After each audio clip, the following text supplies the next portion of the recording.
Alright, I am here with Klayton from Celldweller, and I have a few questions for you, Klayton. Sure. How do you feel like you've grown and adapted and developed from when you first started making music? How? Wow, that's a complicated question. And I'm not sure how I could even answer that quickly, but the most obvious things would be in production, in vision, in consistency, and just like executing things much more quickly than I used to be able to. Okay. How did you know that making music is what you wanted to do?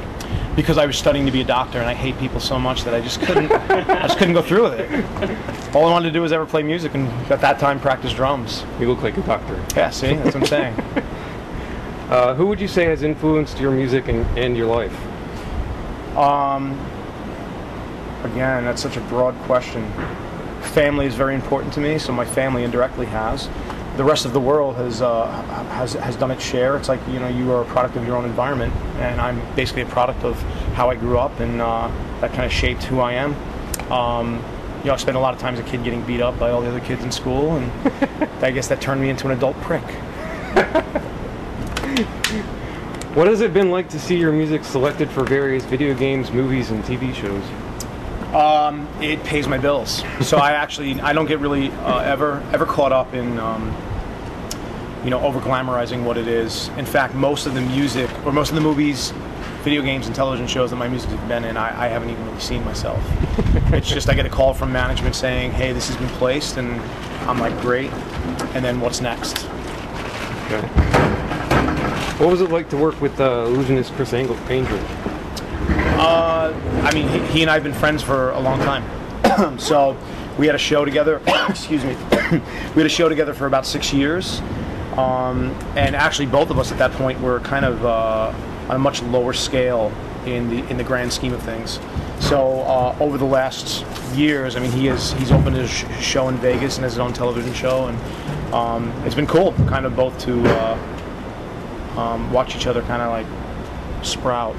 That's cool. In our careers.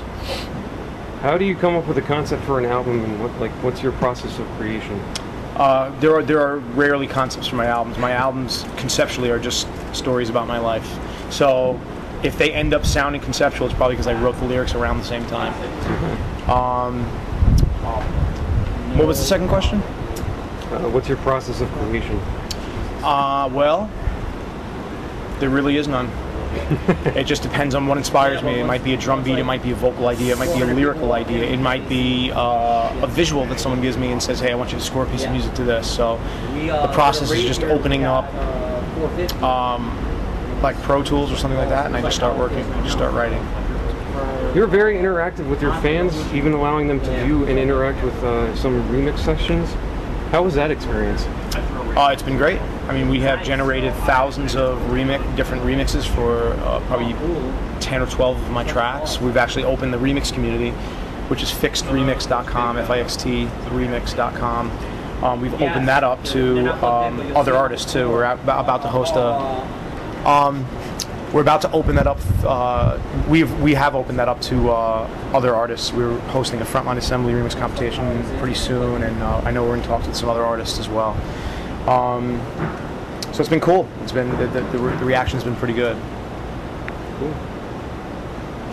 With such varying instrumentals in your music, how would you categorize yourself? I don't. Everybody else does. All right.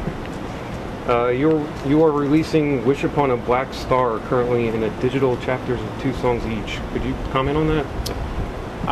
There is no mold in the current musical climate. There's no mold. There's no right or wrong way to do anything. And for me, it makes the most sense to release 2 songs at a time because my songs are not quick to make.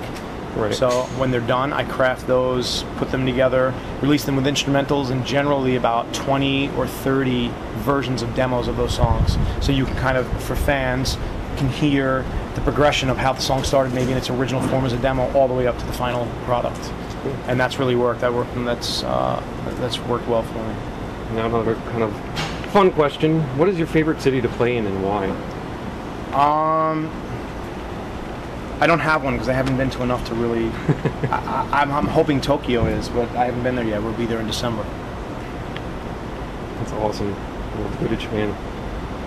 Do you have any funny stories about touring or making CDs or whatever you could share? Oh, I have lots. Oh, that I could share? I don't know about that. I just have lots. We could just say that.